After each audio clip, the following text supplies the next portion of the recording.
Welcome back to another episode of Genius Days. So, today we're talking about monk like discipline.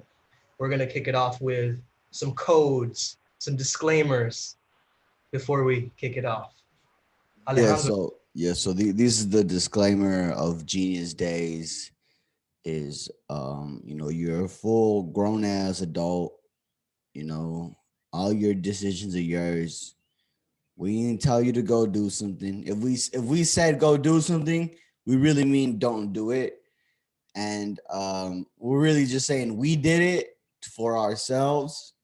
This is our own life. Came here to speak about our own life. We ain't here to bullshit nobody. So I hope you don't bullshit us because, well, then you gonna be in some trouble. All right, that's the disclaimer. thanks, man. Awesome. So, yeah, let's kick it off just by saying that, before we started kicking this off, we were talking about a bunch of things. Ryan was saying, man, I got less sleep.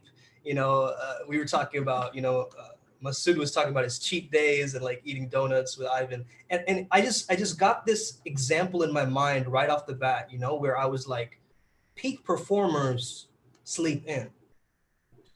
Peak performers jerk off. Peak performers are in zombie mode at times. Peak performers have cheat days, right? I think we forget as a culture that's hyper productive all the time that we do that, right? That we sometimes there are days that just don't go our way. And so I want to break the stereotype of discipline right off the bat by just bringing that up. And I think that can be a great place where we can actually start to define what is the code to our discipline and starting to understand that the word discipline comes from disciple. Okay. Disciple of Christ, one could say that. However, a disciple is somebody who is sacred, right? So when you're making your rituals throughout the day, make sure they're sacred and they're not authoritarian. Because when we think of discipline, we think of someone disciplining a child, right? We think of someone punishing you. So, first of all, I want you to immediately reframe the idea that discipline is not punishment. Discipline is a regime, it's a ritual, it's structure, it is sacred. What do you guys think? Yeah, bro. I ate a lot of donuts yesterday. That's real.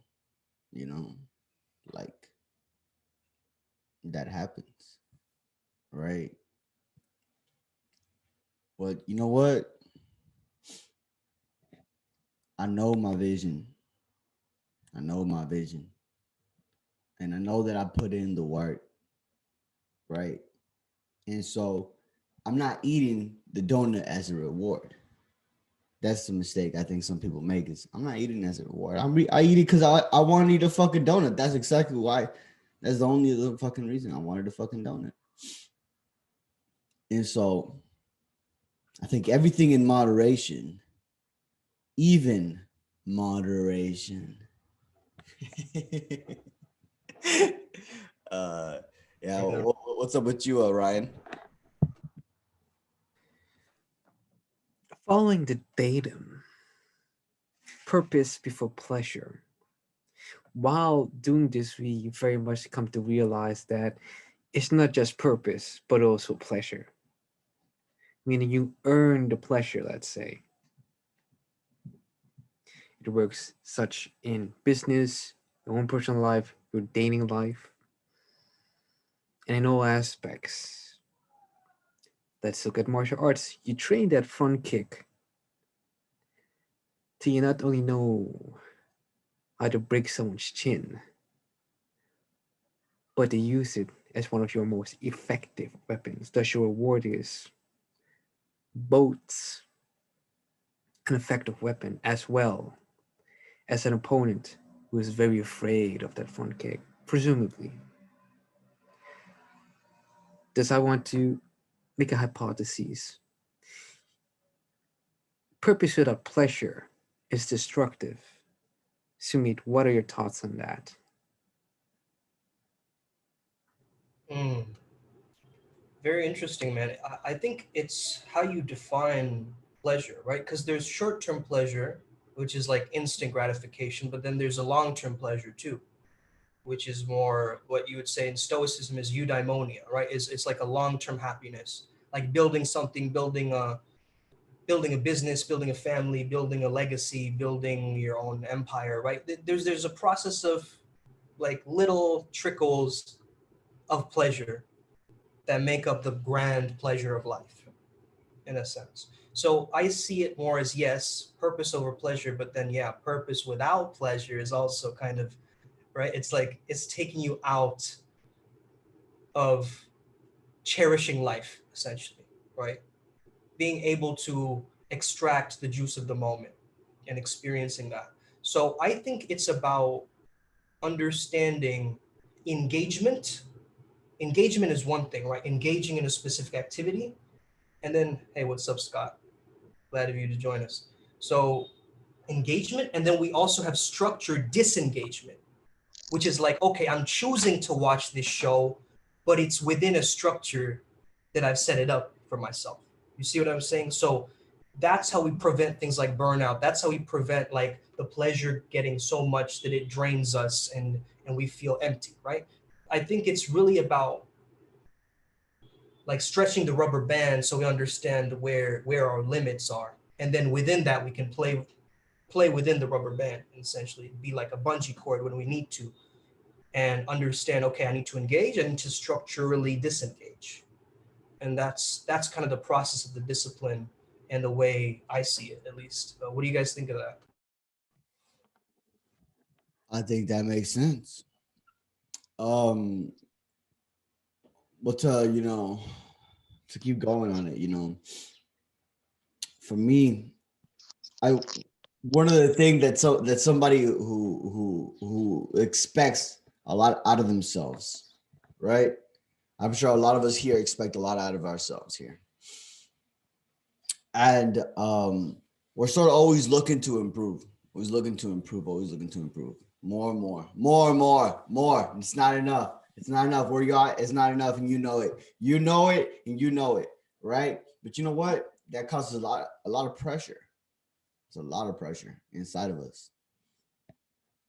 And so when we make mistakes and we don't stay on track, and or we know we're not fucking up, we know we could be doing more, right? This is my personal realization was like I have a human brain, you know, and the human brain it was made to be flawed on purpose. They fucking with us. Universe said, all right, you know what? Can't make these niggas too happy.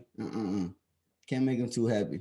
I'm gonna fuck over. We're gonna fuck. Oh, you today? Yep. Okay. All right. Yep. Today's your karma. Today you stole some candy from a kid or some shit. You got into a fight in kindergarten, and so now's your karma, and now you're gonna have a bad brain day. You're not gonna think so clearly. And there's nothing you can do about it, and there's no amount of coffee you can drink that is gonna make you feel better or whatever. You're just gonna feel shit. You have to push through it. There's no matter what. You're gonna feel shit. And that's just it. And that's the human brain. That's the human experience, right? That you're gonna feel shit. You're gonna feel shit while you're doing it. That's a fact, right? And you know what? The good thing is that like you're not gonna feel shit all the time, right? And so just live it up. Just live it up. Stop giving a fuck. Don't give a fuck about your own brain. Fuck that brain. You don't even give a fuck about you. You know what I mean? So just live your life. Yeah, man, I really like that idea of, you're gonna be shitty at it at first, right? It's like try learning how to whistle. At first you're gonna look ridiculous, like it's like people are gonna look at you like, look at that guy trying to whistle, what the heck is he doing, right? At first there's gonna be that process of like people judging you, right? Whenever you begin doing anything new. We got Remus B in the building. What's happening, Remus Boxing? What's happening, brother? Thank you for joining us. Salute. Yeah, so I was thinking about this difference between exercise and performance, right? Exercise is training what you can't do. It's building up a skill set. But then once you get into the field, you're performing. And performing is allowing what you can do to come out of you. right? So it's that acceptance of, okay, I have the skill set now, but now I'm allowing that to emerge in the field as I'm acting through it, through the process. So someone can train, right, on tires, and they're running through these different tires, but that's an exercise, right? They're not going to be running through tires if they're an athlete in the game, right? But they still, that trains them. That trains that discipline, trains that skill set. So again, discipline is like a muscle. We've got to just learn to train it backstage, and then in the front stage, we just have to let go. We just have to allow our skill set, the unconscious competence, the mastery to come up, is what I'm saying. So yeah, we're gonna be shitty at it at first. We're trying to learn how to whistle. Everybody's gonna make fun of us, like that guy can't do it, whatever. But eventually, when you finally get it, when you're like, wait, I got it, right? That's the spark when you know, okay, now I'm on the right track, because your outcome is not just in your mind. The outcome is actually producing results. So some people tell me this, they're like, it's just not me.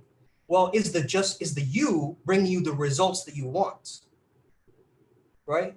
Like, is the you that you are portraying through your character bringing you the results and the outcome that you deserve? If it's not, then the you right now might be the fake version, and the authentic you might be the charismatic, confident, real you, right? So it's about time we reframe this thing and really understand the power of discipline through that regard. What do you guys think? Something that came up for me was that I realized I only need discipline whenever I don't, my life isn't in that condition yet. All right. So like, let's just say fitness. I don't need discipline to go to the gym. I really don't. I do it because I love it. I love being in there. It's fun, right? And it's a really easy choice. Like when people said, my aunt, I posted a picture, and she's like, oh, hard work. And I was like, why does it have to be hard? Who said it was hard? Since when? Right? Why can't it be easy work? Right? And so I realized that I only need discipline whenever it's not easy for me to make that choice yet, right? And let's just say with that donut that I ate, with these donuts that I ate yesterday, right? I made the choice. I made the decision, right? That was it. I had to be. It wasn't hard either. It wasn't hard either, right? And so really, it just sort of comes down to, if you know your values, right? Your decisions become very, very easy, right? And now the reason that some people have a difficult time with difficult time with discipline is because they're out of alignment with their thoughts, words, and actions, right? I have a little poster here. Yeah, that incongruency for sure. And it creates a perfect triangle, basically. This is the thoughts, words, actions. Yeah. And it says high self-worth over there. Is that what it says? Yeah, it's just thoughts, words, actions create a high self-worth. That's dope. I agree with you, man. Because I think people can also sense that, right? People have a good BS indicator when someone's not being true to themselves, right? And I think that's where our decision, like our discipline starts to falter when we feel we start to judge ourselves. Like when the moment we start to judge ourselves and we don't accept the place that we're at, it starts to create that tension, right? So a lot of people struggle with that owning of their truth, and like, they get tossed around by the opinions of others.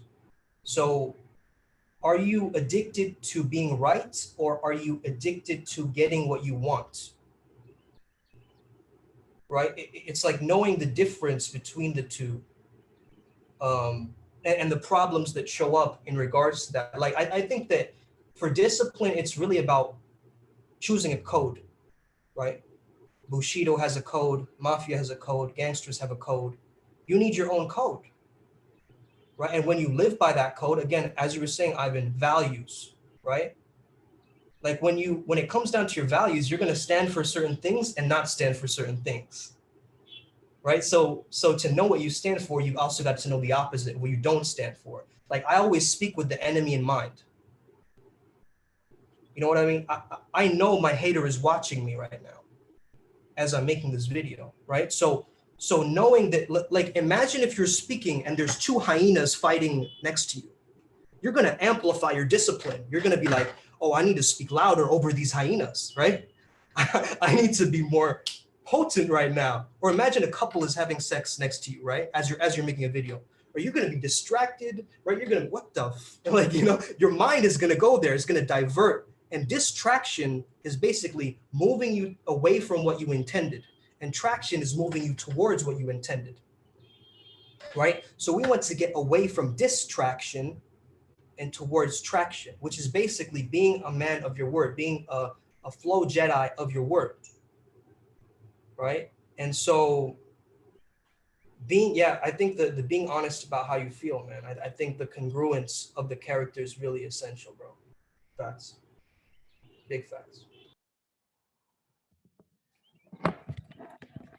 Want to open up the table to any homies who might have any thoughts right now, any questions. There's just a lot of stuff is going on right now. Yo, Ryan, Curtis, so I'm gonna pick the third. I want to piggyback. Thank you. I want to piggyback off of you, Alejandro, and you, Sumedh, what you were saying, Alejandro, about going to the gym, how it doesn't take discipline for you anymore, but on the front end, it does take the discipline because you got to create that habit. I think that's a cool perspective, and it's just making me think, because they always say discipline equals freedom. Discipline helps you build your habits, which if you choose your habits properly, that'll create the freedom that you're looking for. So, that's just kind of what I was thinking as I was talking to you guys or listening to what you guys were saying. But, just kind of adding that in, I just wanted to express that. I thought that was really good. Absolutely, man. Habits. Sure. Yeah, it was good. Yeah, it was good. Yeah, so it's sort of like the bridge is what I'm saying, right? And so at some point, you don't need discipline for that anymore, right? But because life continues to move forward and you continue to achieve your goals, you have to recreate new goals, then you have to recreate new disciplines, right? Right, like as soon as you go into something new, like all of us are pretty old now, I mean, we're over 20. Everyone here is over 20. That's fucking 2 decades, god damn it. And so that moment where you have to try new things, you're gonna go do boxing, now you're gonna go do jiu-jitsu. It feels weird as fuck, and you feel dumb as hell. You feel like, damn, I don't know shit. I don't know anybody here. I'm base. I'm like base zero. I'm here, So at that point, that is when you would need discipline, but you won't need it at anymore. So that's really cool. That's really cool, man. I'm passing it on. Ryan G, I have a question for you, brother. So in regards to standards, what's coming up for me is like having a reference for your discipline. You know what I mean? So if we have a reference in our mind, let's say that if we think that, okay, a little kitty cat can focus on a ball of yarn, right? Why can't I focus on my work? Right? And that creates this gap, which actually gets you to create leverage, right? And I think that creating leverage is important because let's say that you want to go outside and go on hikes, right? You want to buy hiking gear. That's the leverage. If you buy the hiking gear and you don't use it, you're going to look stupid as fuck, right? It's just going to be laying there. And you keep buying more hiking gear until you just go, man, I got to do something with this, man. All these clothes are piling up. I got to get outside, right? And that leverage pushes you. So what I'm saying is basically having a reference experience or having a standard for your discipline. Who are you comparing your discipline to? Is it Jocko Willink? Right? Like that's a lot of pressure, bro. You know what I mean? But at the same time, it puts you in the zone. right? The Jocko is looking at me right now as an imaginary wingman, and I gotta, I gotta freaking be in the zone, be in the moment right now. So Ryan G, my question to you, and maybe you can speak from a martial arts standpoint, about standards in regards to, is it effective to have a standard for our discipline and a reference for it? Yes, that's the short answer. Yes. Elaborate though. Easy. Having a standard or having a high standard would basically entail having a process that's both effective and efficient. Let's take my martial arts background in Taekwondo. Only after being coached by, guys from the military as well as more stylized coaches, has created a technique that's very explosive, or style is very explosive, yet doesn't take too much from my stamina. But in order to transform into a being that can perform in such a way, I also needed the conditioning for it. And an easy reference that I took back in the day was, funny enough, Mike Tyson.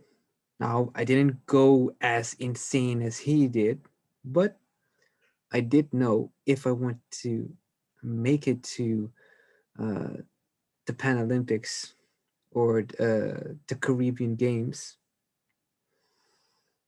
I'm gonna have to train at least twice a day, and then somehow figure out a way to still score well on my SATs. And it's in that keeping in high purpose, high standard, that you start to find a little bit of purpose in your life. I remember not focusing anymore on, the outcome, but focusing more on, I love fighting so much that I don't want to get tired when I fight. Because as all of us know, fatigue makes a coward out of all of us. And I don't want to be a coward when I'm fighting. And it's in that I keep either changing my standard or improving it. Does that make sense to me? Yeah, man, that makes perfect sense. Thank you for sharing that. Now I want to know Remus Boxing's I view was on this. just You know I had to pass it to you, brother. I was just gonna pass it to my brother Remus because man, I watched your Customado video about the mindset, and it was so interesting about when he was speaking about character. Characters depending under pressure. It's predictable, right? It helps you win. Could you speak about discipline in regards to that mindset and what he states in regards to discipline?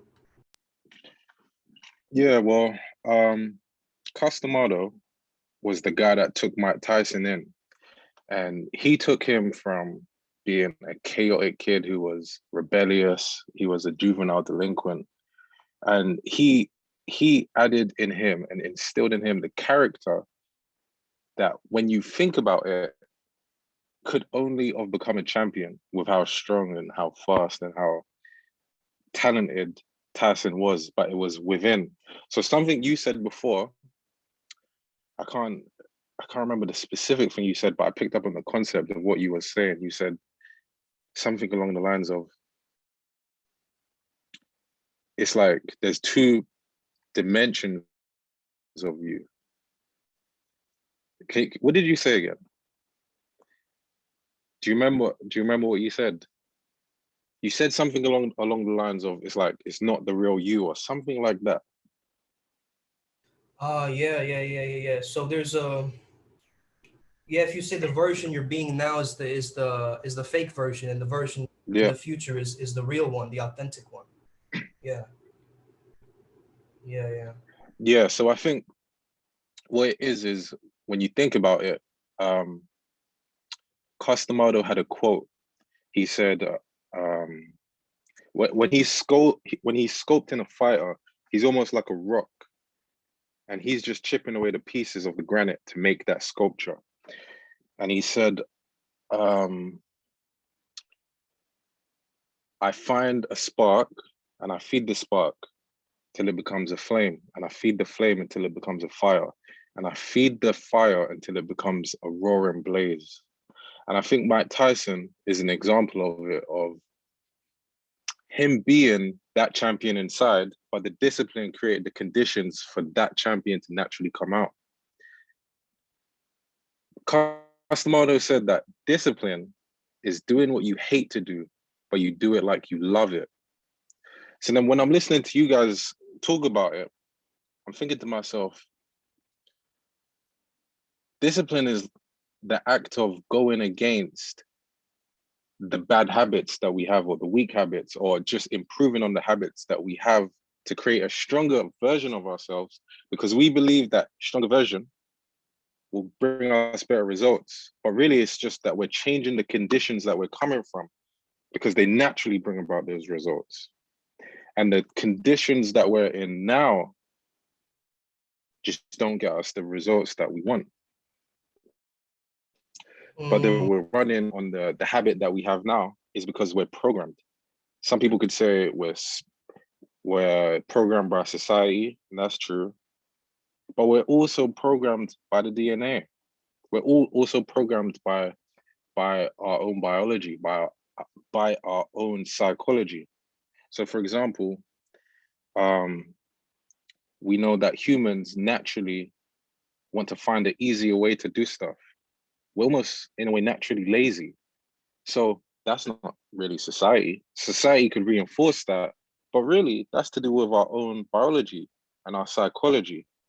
So discipline is the act of overcoming that programming all the time. And that's what the value of discipline is. It's the act of going against the habit.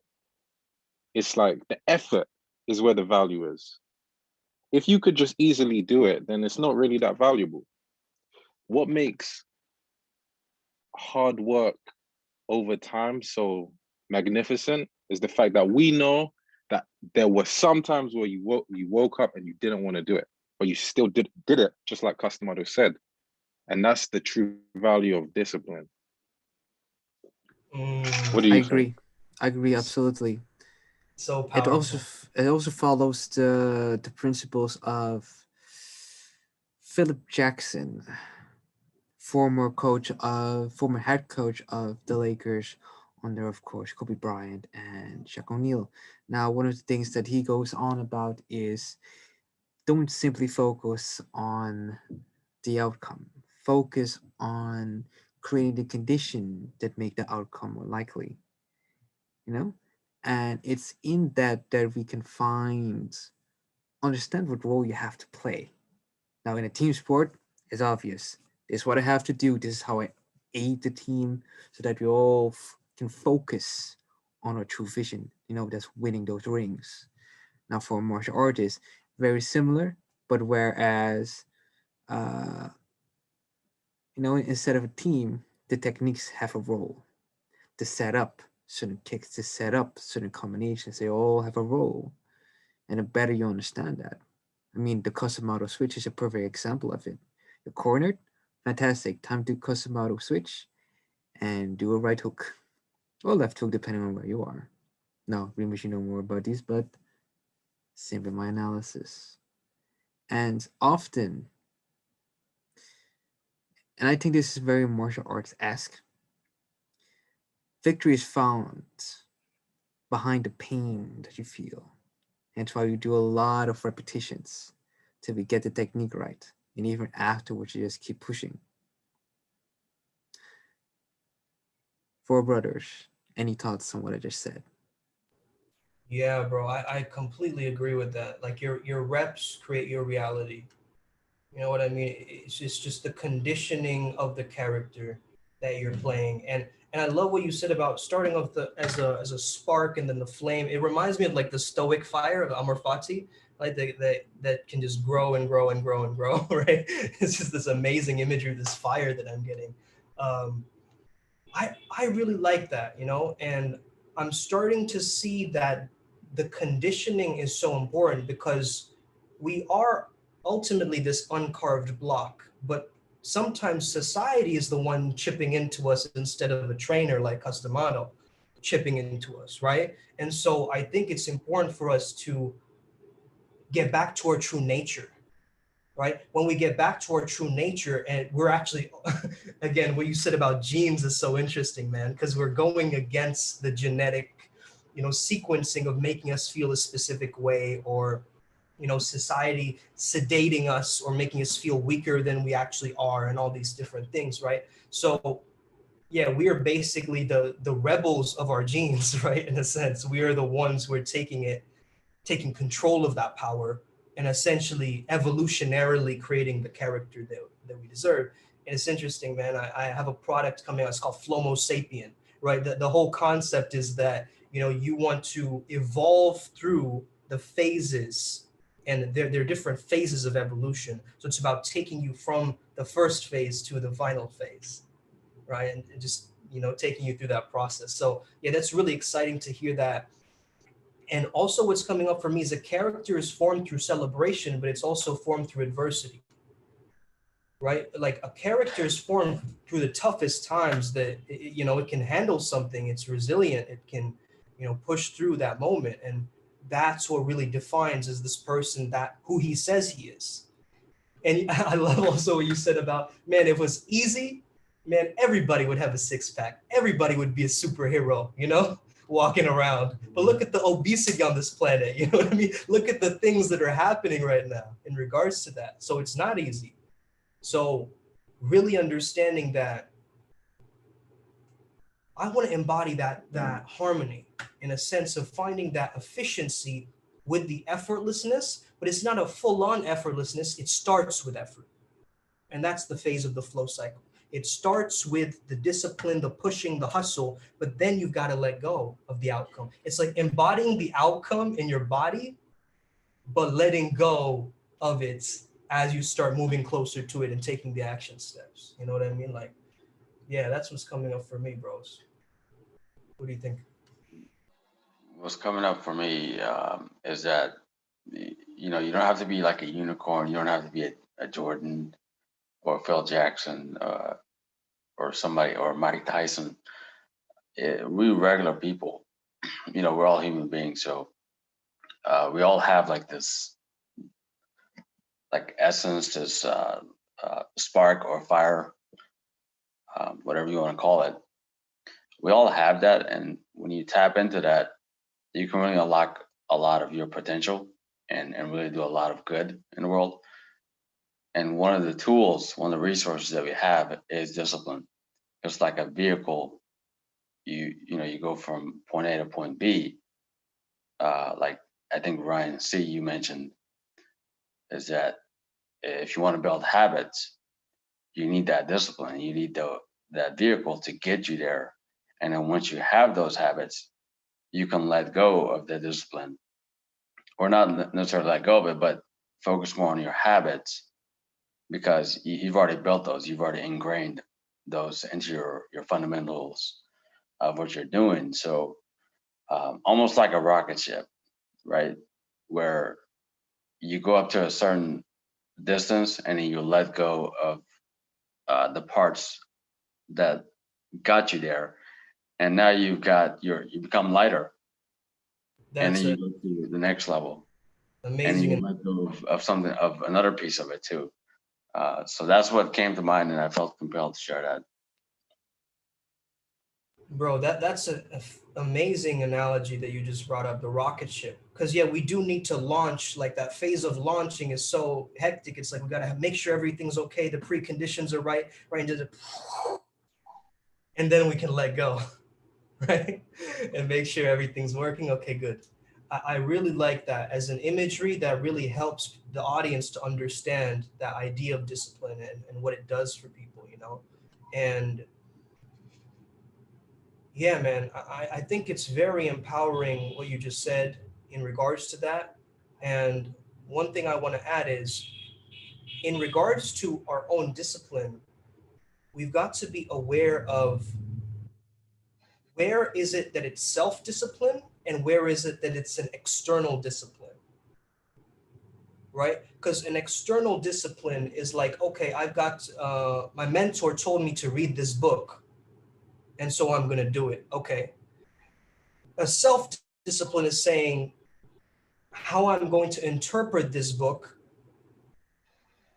is like me picking and choosing the pieces of information that's the juice to add more vitality to my character. So you're choosing the golden nuggets, and that's the self-discipline.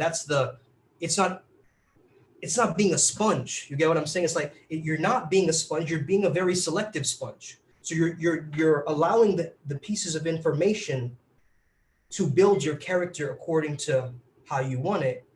And you have boundaries. Essentially what I'm saying is you have boundaries, right? A river still has boundaries, right? It's water, it's flowing, it's very fluid, but there is still like, okay, this I'm going to tolerate, this I'm going to tolerate, right? And that's how it moves forward. It doesn't go back up the mountain, right, and flow backwards and look towards its past. A river doesn't, a river is just giving endlessly. It's giving to all the animals that are drinking from it. It's giving to all the life forms that are near it. And it's just in that expansive energy. So we've got to learn to establish the boundaries of our discipline so we can create that expansive energy. And I think that rocket imagery is awesome. Once again, man, it's like that rocket fuel. We need that rocket fuel, which is that spark. That's a beautiful imagery that you put out too, with the river and feeding the animals and whatnot. So that actually gives me a good visual of it too. Dope, brother. All right, so what are some of your guys' codes? Like, what are some of your values or standards? I'm curious to know about what you guys are very disciplined in. Yeah, I'd like to share. You're gonna share? You're gonna share, Ryan? Go ahead, Yeah. brother. Keep adapting. Every opponent is different. Create a style that's, malleable. Create a training style that's malleable.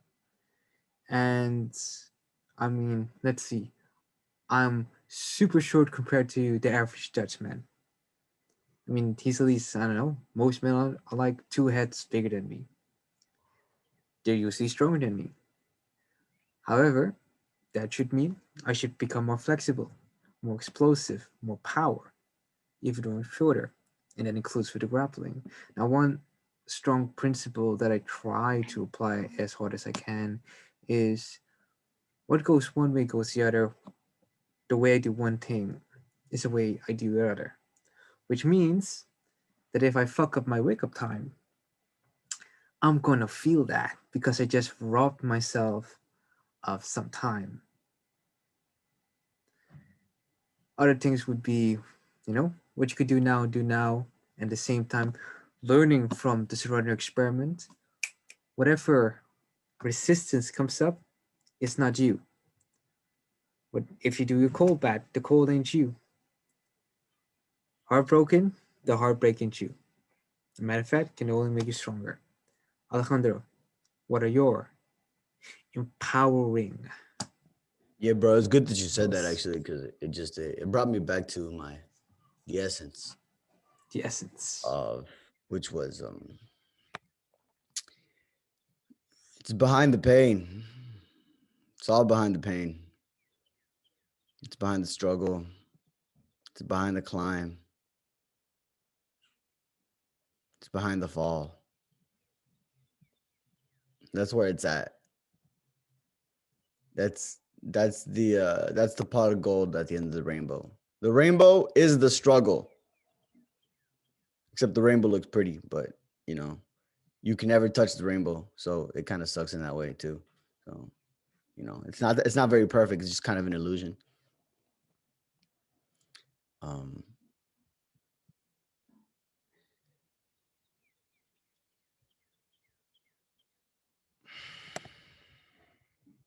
Yeah, so okay, I got back. So it's in the pain, and learning to feel the pain for me has been important. Learning to feel the pain, not ignore the pain in my body, right? And sometimes there was points where like I tried to feel and I couldn't feel anything. Right. I was like, damn. What I learned was I had been hurt so much that I didn't want to feel anymore, because that's what I felt in my surroundings was mostly pain. So I'd rather not feel, and I've lost touch with things within myself, pieces of my soul. I lost touch with pieces of my soul. I had to get back those pieces of my soul. It was a piece of your soul, and it was lost. It was taken. It was left in the past. It's still in that old timeline. That piece of your soul is still in that old timeline. You need to bring it to this timeline.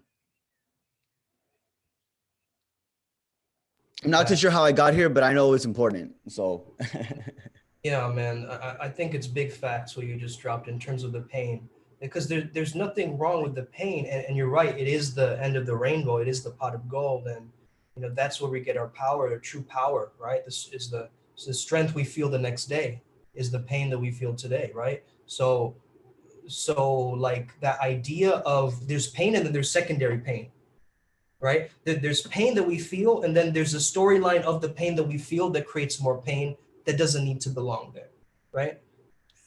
Like, right. So essentially, what I'm reminded of is the Karate Kid movie, not like the modern one with Jaden Smith, but like the original, Danny DeRusso movies. There's that scene where Mr. Miyagi, he's cutting that bonsai tree. You remember that scene where he's just like, he tells him to cut the bonsai tree, and he tells him to imagine what it is in his mind as he's cutting the tree. So it's similar to what Remus brought up in terms of the chipping of the stone, right? In terms of like having the imagery in your mind very crystal clear as you cut the bonsai tree.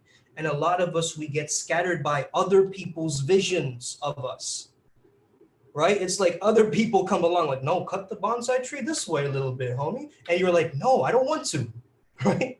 I have my vision of it and what it looks like and what it feels like, and I'm going to embody it that way. So it's really about taking other people's, what you call it as heterosuggestions, right? We have auto-suggestions, which we tell ourselves, and heterosuggestions are like what other people tell us, the looking glass self. Like if you grew up in an environment that was like, hey, you're lazy, you're not a peak performer, you're always lacking energy. If you heard that, you would start to believe it after a certain point, right? And so it's up to you to not tolerate that anymore, not tolerate that behavior of hearing that, because that's a hypnosis that's happening in the background. And really being able to understand that, okay, I'm not really lazy, man. I just need encouragement. I just need to change my community around. I understand that I'm reframing this now. What this other person is telling me is a joke. And now we're not attaching to the storyline. Now we're not personalizing that and being like, oh man, they're calling me lazy. That must mean that I am, So that's what I'm saying is like this distancing effect, which they use in theater, right? Bertolt Brecht is the genius behind this idea of the distancing effect. It's like, actors would get on stage and be like, I'm on stage now, with like a sign that they're holding up, right? That breaks the fourth wall. So we got to learn to break the fourth wall in our own life, in a sense of like, okay, I know when I get into the gym, I'm in the gym, but I know that, what if I thought like, okay, there was someone recording me with a camera and there's microphones everywhere. Now you get really in your head about, oh, my performance, right? And that changes the way that you perform. So the watcher, the eyes, changes the way that we perform, right?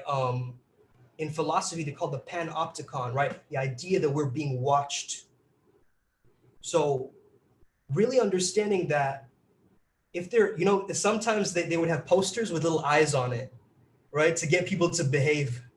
Just like they'd have like little eyes on security cameras that are not really on, just so people feel like, oh, I can't do that. I can't do this, right? So the eyes man, that's the window to the soul. That's the timeline, right? Because the eyes are the thing that goes towards our past and the future, right? It's the same. Our eyes don't change unless you're blind, but then again, it still doesn't change because you have your own internal experience of that framework. So yeah, man, that's what's coming up for me, bro. So you just triggered a lot of things from Stoicism within me. One of the things had a lot to do with what Miyamoto Musashi says on the art of perception and objectivity. Seeing what is, not what you think it is. Don't think the opponent is striking, see it, which is very true for both all striking arts, as far as I can see. And it's in that, we start to also adjust our suffering, to lessen our own suffering. Because usually we are conditioned to perceive through our own expectations. I expect things to go this way, but it rarely does. Thus we suffer, thus we bring ourselves to a lower vibration. Alejandro, I believe you want to say something. Yeah, bro. You're so telepathically connected with me, bro. Like At this point, I what's just up? have the timing down. You know what I mean? I've never even met you, bro. That is true. I don't even know who this guy is. Okay, all right. Let me see. What was I gonna say? Oh yeah. Um. Oh, what was the last thing you said, Ryan? Perception leads to suffering. Suffering leads to lower vibration. I guess got you. Expectations. That's the word. That's the trigger that came to me. It was like expectations, right? Man, having other people's expectations on you sucks ass. It sucks ass to have somebody else's expectations on you. It's just like, and that's the thing that I have a lot of freedom from now. I didn't have a lot back then. But it's it's just like in my own sense, I like being liked. So, since that's just in my essence. Like I like it. I like being liked. It's not a bad thing. I don't think so. It's not bad to like to be liked. So, but for me, it was bad because I liked it too much, right? I needed it too much to validify what I was saying, doing, thinking, believing, right? And so having to reframe my own mind, right? That part. Hey, bang this bitch on the sign. Okay, all right. I'm gonna start rapping. Hold up. Put the stage up.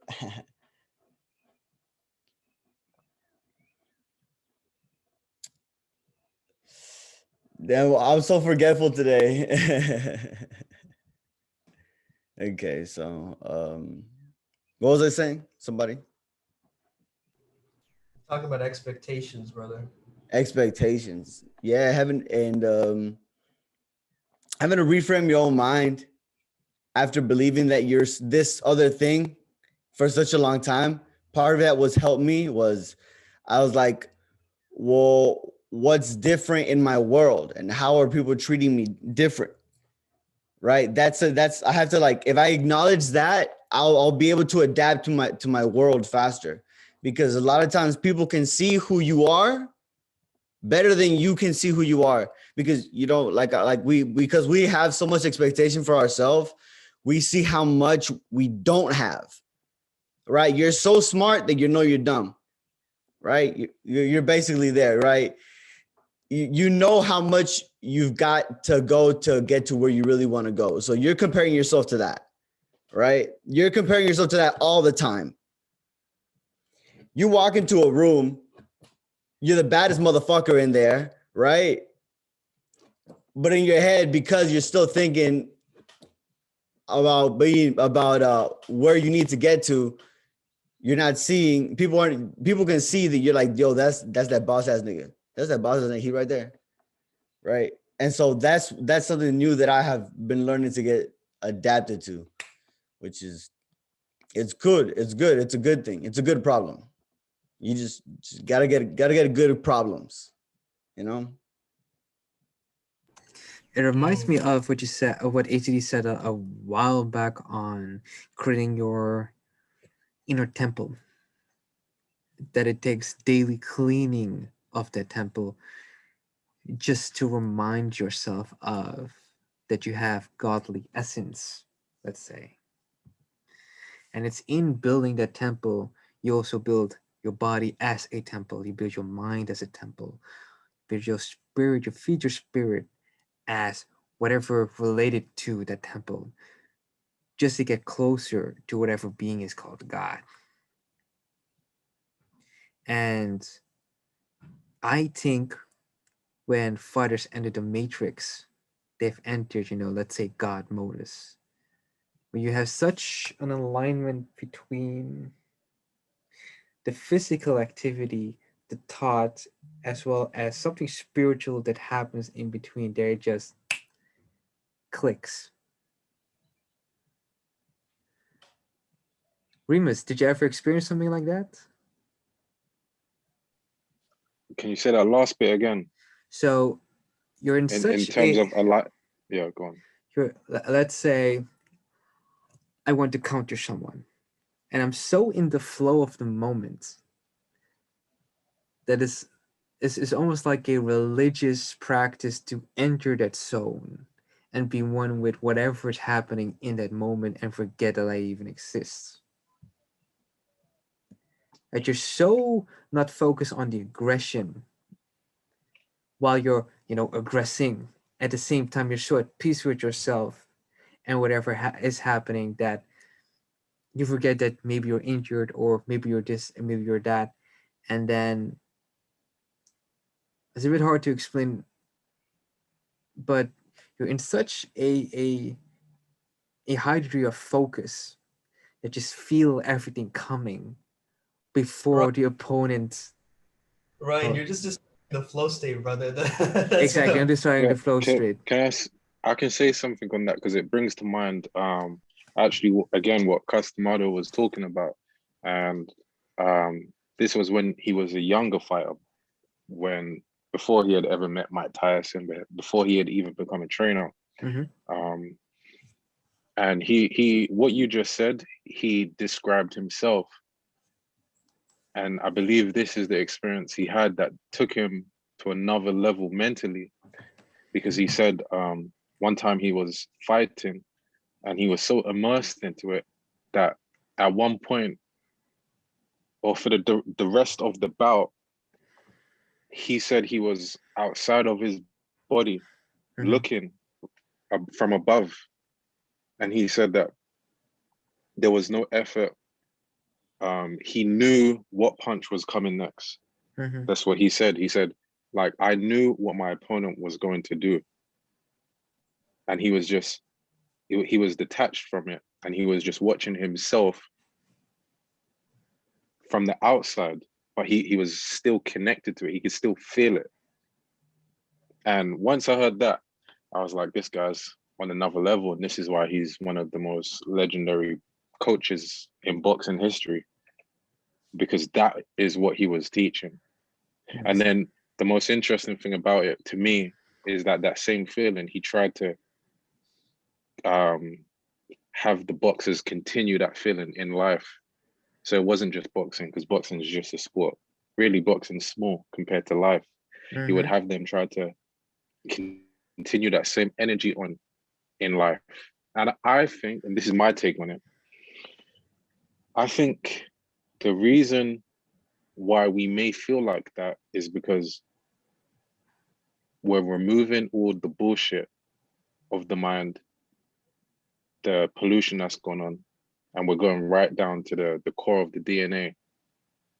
And we're running on that programming instead, where we trust ourselves, where we're in tune with other realities, not just this social reality, the reality of the universe, the reality that we can't see or study right now because we don't have the technology. But I'm sure one day we'll be able to, like we can look at cells, we'll be able to look at spirit. Mhm. We'll Makes be sense. able to tap into that. So that's my take on it. And have a monk society, a Mm. modern monk society. Right. That's dope. I love that idea that you just brought up in terms of like entering the ring of life in a sense, right? You, like using what you learned in the ring, but then bringing it to your life, like, and bringing that discipline towards your every experience of every moment. And it ring is interesting because like a codon, right? The ring of the DNA as well. I think this DNA sequence thing, man, there's something to this, Remus. I'm telling you, man, you need to make a video on this. For real. It's gonna pop people awake in the matrix, you know what I mean? But yeah, man, I think a good coach It's gonna has pop the hey bro, it's gonna pop their third eye cherry. word up, man, for sure. But yeah, as I was saying, man, I think a good coach has those spidey senses, right? That ability to know what is happening before it happens. And this is what we call a blind spot, right? Because we can't see it ourselves, but a great coach can pierce through the veil of all of our BS and see us as who we can become, not who as who we are, right? That's what a good coach is. They see us as who we can evolve into. And so, like, that ability to do that is what makes a great coach. I think a bad coach is almost like, oh yeah, I don't want to offend the guy too much. I'll just tell him what he needs to hear. Right? It's like, oh yeah, he paid a bunch of money for my program, but I don't know, maybe that's gonna be too much. Should I tell him that that's showing? Should I, it's like that feeling of like not giving it your all, like Mhm. not pushing the person towards their edge. And I think good healers, good coaches trigger people for sure, brother. Like, you know what I mean? They point out the things that are just right in front of your face that they're missing in their character. Absolutely true, but isn't that also the first step to spiritual growth? It's the facing of reality Yeah, and facts. learn that you're always going to be okay. Guys, I do want to say it's 10:34, Mm-hmm. right? So we don't need to shut down right now, but this is what the conversation looks like it's moving. If you want to stay, you can stay. If you want to go, you can go, right? Before you go, I have an announcement. If anybody else has any announcements, we can hear as well. This is my announcement. Oh, this is exciting news. This is exciting news, everybody. All right, so me and Sultan, you might have seen the poster.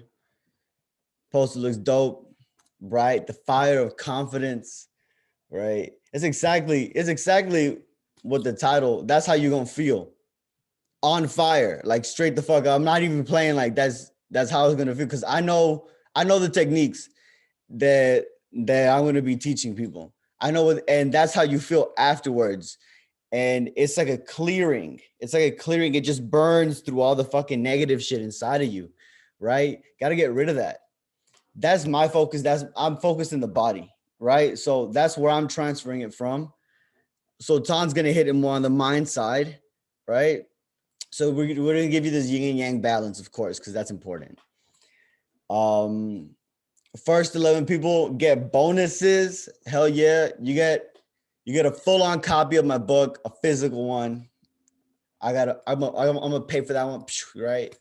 And then you get you're gonna get another one of my meditations, and you get three chakra workouts. Those are fun. Sumedh, Ryan, been to those.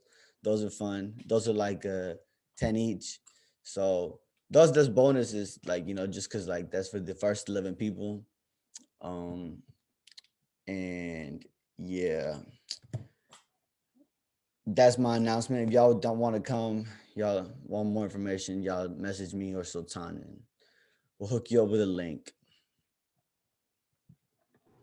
Thank So you, brother. let me give you guys a heads up. Well, I'm already going, so I don't know about you guys. Yeah, I think we're gonna end it. One announcement from my side is that I have a new podcast with my business coach coming out. It's called Business Flow with Sum and Joe. here we're really talking about cash flow, guys. I think like being able to have a business right now and being able to, you know, make money right now is more important than ever. And Joe brings the goodies. He over delivers, you know, and so do I. So I come from the flow state angle. He comes from the he's a business coach, so he brings his business coach lens. It's just going to be a lit podcast, you know what I mean? So check it out. It's dropping very soon. The first episode is on wisdom and flow state. So it's going to be dope. That's my announcement from my side. Thank you guys. Hey, what day is it dropping? What day is your podcast dropping? It's right now it's dropping on, so what's the date today? Today's the 6th. 6th. It's dropping in 2 days. It's dropping on the 8th. Okay. Yeah. Oh yeah, my event's gonna be on June 12th. So if you guys want to get on that quick. Yeah. Awesome, man. All right, guys. Thank you so much for being here. I really appreciate all of you. Also, stay legendary. May the flow be with you, and may you never be the same again.